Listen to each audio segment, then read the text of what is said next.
This is episode 345 of the Super League Pod. This is a show where we find out which side is starting to have an encouraging pre-season for 2023 and why a big money signing wasn't already a flop, apparently, and get a truly unique take on Origin Game 1. Other than all that, it's basically all about James Roby and ice cream, two things we can pretty much all agree on being fantastic. So strap in, it's SLP time.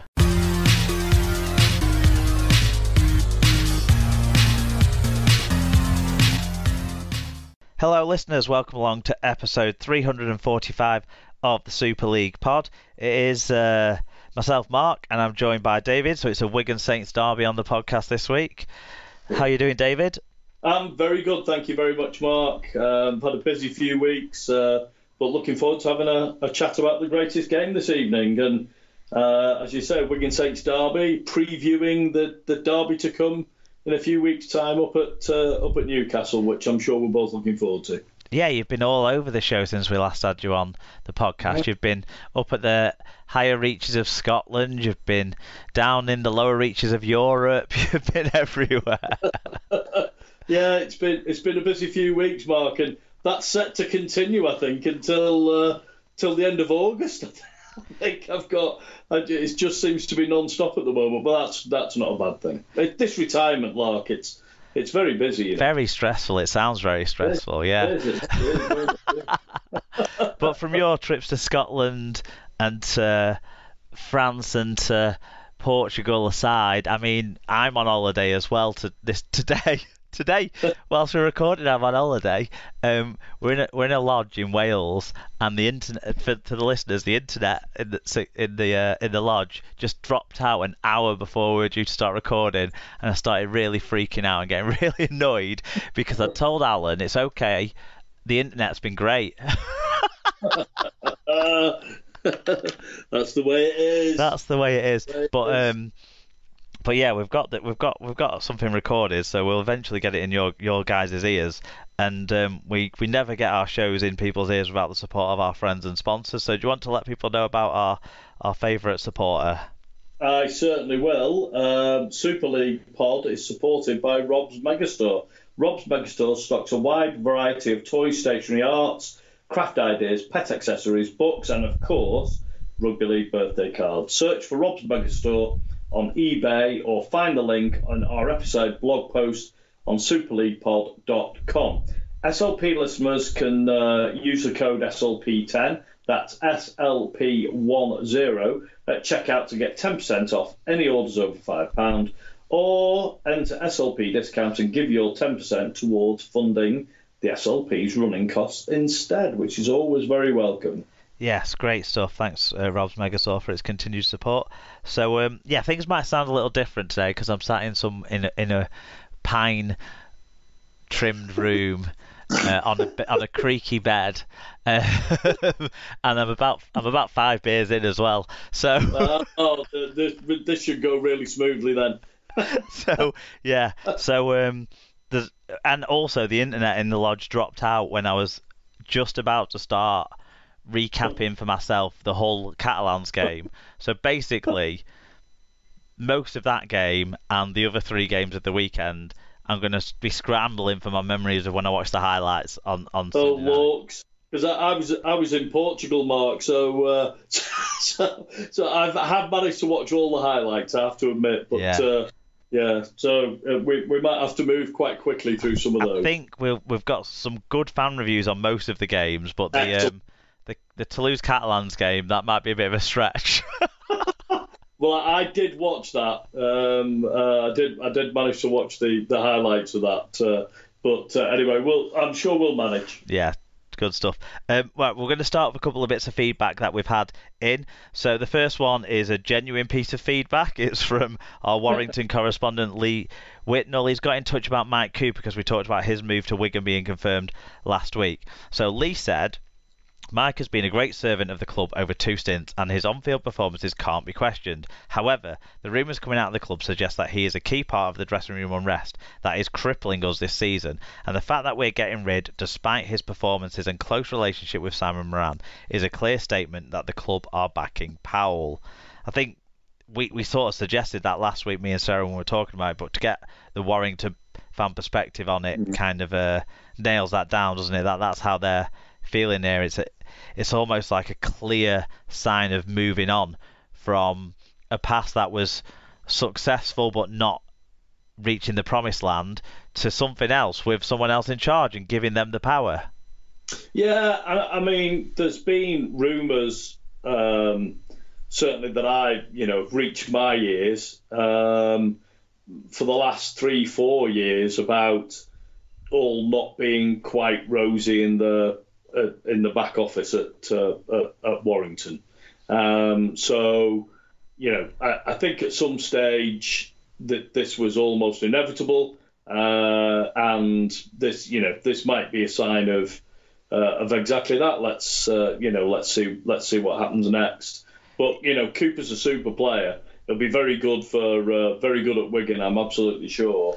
And Warrington will miss him if they don't replace him with a top line prop, because this guy's good enough to play international rugby. So yeah, and I think it's got one of those potentials like the Hill thing had to be win-win in a way, but obviously with Hill it hasn't won at Warrington, but it's been win-lose so far. But for him moving on, it was maybe the right step at the right time. I think for Warrington moving on from some of these people, like really, if you look at it, there's a strong rumours that Stefan Ratchford has signed elsewhere for next year to be a utility player at another side, and so you look at it and you think maybe only really Ben Curry and Jack Hughes to an extent will be the only guys, and Toby King, that are left from, say, the pre-Price era.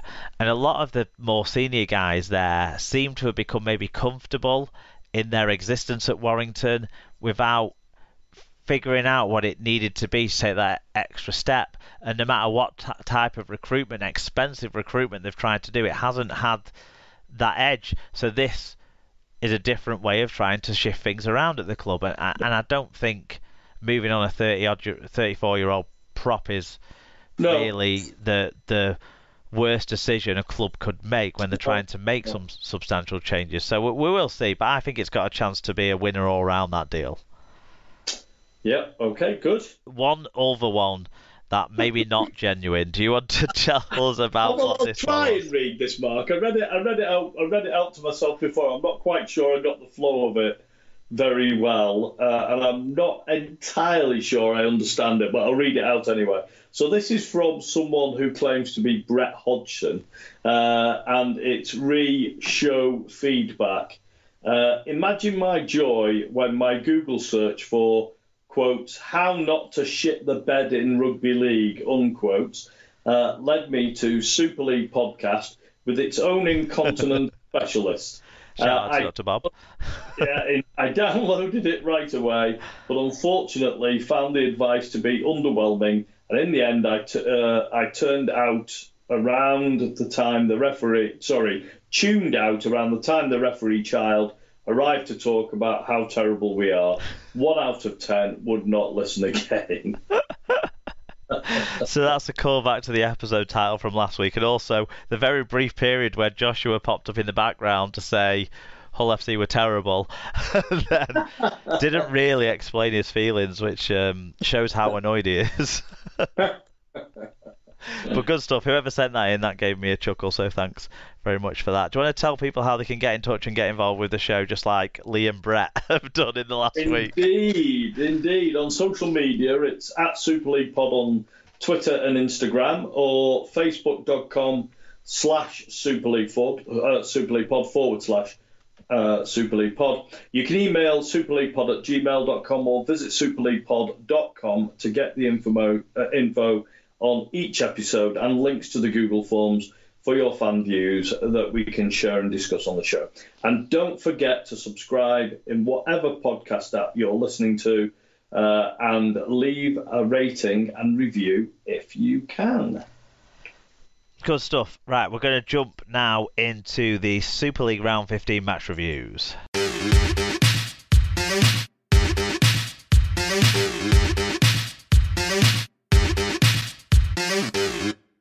Okay, David, It was round 15 at the weekend. It was. As I adjust myself on the bed and you can hear the creaks. The first game we're going to talk about is the first game that kicked off. It was on Friday night. It was a 7:45 kickoff. It was Huddersfield versus Leeds. And the final score, I don't think was that big a margin, 30 points to 16 in favour of Huddersfield. But it was 22-4 at half-time. It suggests the game was won by the 40-minute mark. 6,712 is a crowd that Huddersfield will be proud of. Liam Moore was the referee. In terms of the team stats, both sides made 4 breaks and 11 errors. Leeds giving up 3 more penalties though, although Huddersfield overcame a 5.1% worst team tackle success rate. That's not a good number. Below 80 for them. Below 90, sorry, for them. But they made ground at a much better rate, 2.7 metres per carry, better average gain, for 544 more metres. So Huddersfield powered the way over the line with that. What about individually? So for the winners, Jerry McGilvray, 1 try, 5 tackle busts and 174 metres. Very good try it was too. Michael Lawrence, 136 metres. Oliver Wilson, 132 metres. Jake Wardle, 1 try and 1 try assist, 127 metres. And 2 clean breaks. That's a performance by Mr. Wardle. Losers, for the losing side, Cam Smith, 1 try assist and 44 tackles. Blake Austin, 1 try assist and 100 metres.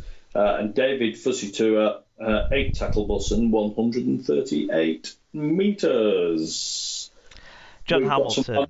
John Hamilton said, good to have a few Leeds fans actually getting involved this week. Thanks for getting back in touch, guys. John said, very frustrating. 1 step forward and 2 steps back at the minute. Pre-season 2023 is a roller coaster. Mark W. Leeds looked improved and there were good moments from Austin in the later stages, but they were just too ruthless and were unplayable in the opening 30 minutes in particular. That's when Huddersfield really took control of the game. Leeds only got beyond our 20-metre line twice in the first half. Both times this led to a try. Luckily, one of them was for future England winger Chris McQueen. Yeah, that was a good try. A better second half effort was ruined by piss-weak defence for Jones's try, and it was game over. And Leighton Rhino said, our stats tell the story. Very low number of carries from people who should do better. Tetevano clearly does not care and is taking a paycheck. I hope these Dwyer rumours of him to Saints happen. I think it's Salford now is the main rumour for Dwyer, but that's moved on. Make O'Connor our utility loose / number 9. At least he cares. At least we scored some points against a very good defence. What did you make of what you saw of this one then?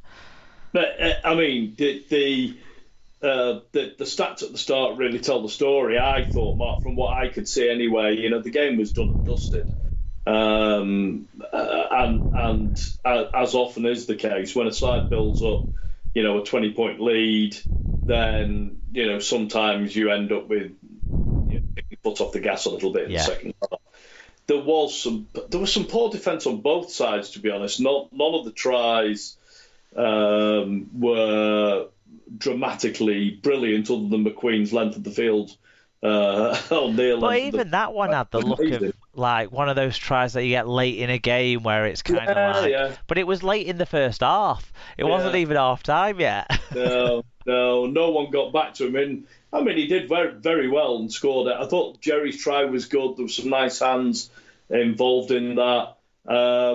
Huddersfield, having had sort of, a couple of games where they rocked a little bit, seem to have solidified themselves again now. They look a much better bet this year to me. I think they look good playoff material. I'd be surprised if they don't make the playoffs at this stage, Mark. Yeah. Leeds, on the other hand, look to me as if it's just another false dawn. They don't look to be honest, much better. I've been reading about how much better Leeds are, but I didn't look it in this game, that's for sure. And hopefully it won't be next week or the week after next either, when we've got to play them. So let's see how they do when they come down to the TW. Yeah, I think we saw like the Giants rolling through Leeds in that first half, and that's kind of what a confident, strong team should do on their home patch, isn't it? So, I think the reactions, I saw a lot of memes about Leeds after this game about how like it was the turnaround was over or whatever. But really, going into this game, Leeds weren't favourites. Huddersfield are a